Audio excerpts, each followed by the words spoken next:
Jadi cerita kali ini tentang satu keluarga kecil. Untuk orang tuanya kita sebut aja bapak sama ibu ya. Anaknya sebut aja namanya Yoga. Background keluarga ini tuh keluarga yang lumayan berkecukupan.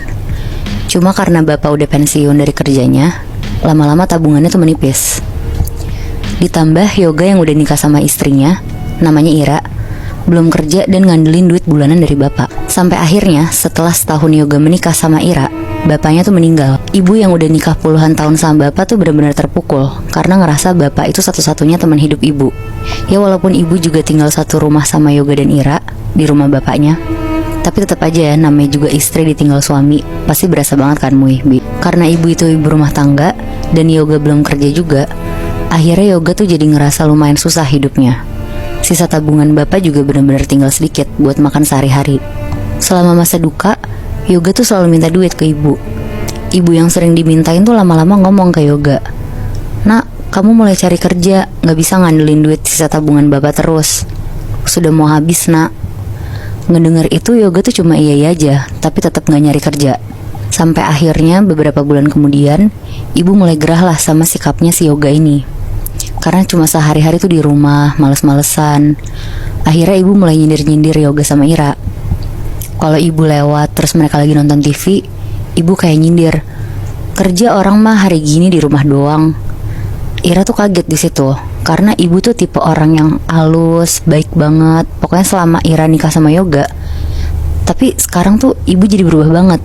Ya saking kesel ngeliat anaknya gak kerja-kerja kali ya. Iya bener Moy. Dan sindiran-sindiran itu tuh terjadi setiap hari Moy, Bi. Sampai Ira tuh suka nangis ke Yoga. Akhirnya Yoga sama ibu tuh jadi sering berantem karena Yoga gak terima disindir-sindir ibu terus. Dan ibu pun juga gak terima Yoga anak satu-satunya, laki-laki pula, diem doang di rumah gak kerja. Berbulan-bulan Yoga sama Ira bertahan di rumah ibu. Sampai akhirnya di titik klimaksnya, ibu tuh udah gak mau kasih uang sepeser pun buat Yoga sama Ira.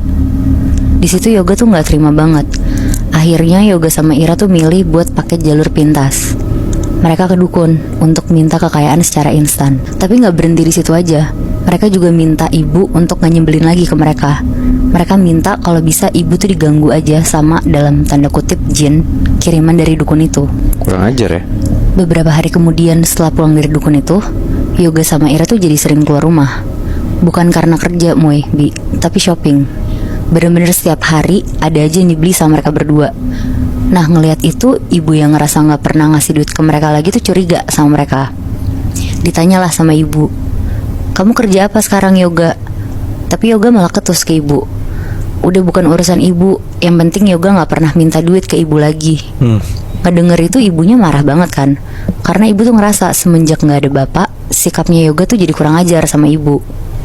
Malamnya sekitar jam 7, ibu sholat lah, nangis-nangis. Dia tuh sedih karena Yoga berubah. Soalnya dari awal maksud ibu kan baik ya, kayak pengen anaknya kerja biar bisa ngidupin keluarganya. Tapi malah jadi kayak gini Yoganya. Selesai sholat, ibu tuh nyoba buat tidur. Dia matiin lampu kamarnya, terus tiduran. Akhirnya dia mulai merem. Pas udah ketiduran, ibu kan tidurnya posisinya terlentang. Nah terus dia tuh ngerasa kayak ada kuku orang yang jalan di lengannya dia gitu loh Moy, Bi. Jadi kayak nyakar tapi nggak yang sampai berdarah gitu. Iya benar. Dan itu pelan banget. Terus karena ibu bingung, dia nyoba buka mata sedikit. Terus ngelirik lah ke kanan. Ternyata ada sosok gede banget, warnanya hitam, lagi gesek-gesekin kukunya yang panjang banget ke lengannya ibu. Di situ ibu kaget banget dan langsung merem. Terus balik badan ngebelakangin si sosok itu. Akhirnya dia ngumpet lah di balik selimut. Kira-kira udah sejam ditunggu sama ibu, udah gak ada tanda-tanda dari sosok itu. Akhirnya ibu tuh nyoba merem lagi, karena dia udah ngerasa tenang. Tapi tiba-tiba ibu tuh denger kayak ada suara dari jendela kamarnya. Suaranya tuh kedengarannya kayak ranting pohon yang kena ke jendela gitu Moy, Bi. Karena posisinya pas banget di hari itu tuh lagi hujan deras dan anginnya tuh juga kenceng. Akhirnya ibu mau ngecek lah. Dia jalan, nyalain lampu kamarnya. Dia tuh mau ngecek ke sumber suara itu karena takutnya jendela ibu tuh belum ketutup benar, jadi takut air juga masuk. Terus akhirnya ibu bukalah hordengnya. Dia buka hordengnya pelan-pelan ke arah kanan. Pas udah kebuka, ibu kaget banget. Ada sosok hitam gede yang tadi lagi gesek-gesekin kukunya yang panjang banget ke jendela kamar ibu. Tatap-tatapan berarti tuh. Tatap-tatapan Moy. Wow. Gue merinding banget lagi. Akhirnya ibu langsung nutup hordengnya lah kenceng sambil teriak astagfirullah. Ibu langsung lari ke kamar Yoga sama Ira di situ. Tapi mereka ternyata nggak ada di rumah. Akhirnya ibu duduklah di meja makan sambil megang tasbih. Ibu zikir-zikir lah di situ. Di malam itu juga petirnya tuh gede-gede banget Moy, Bi. Sampai akhirnya tiba-tiba lampu rumah tuh mati semuanya.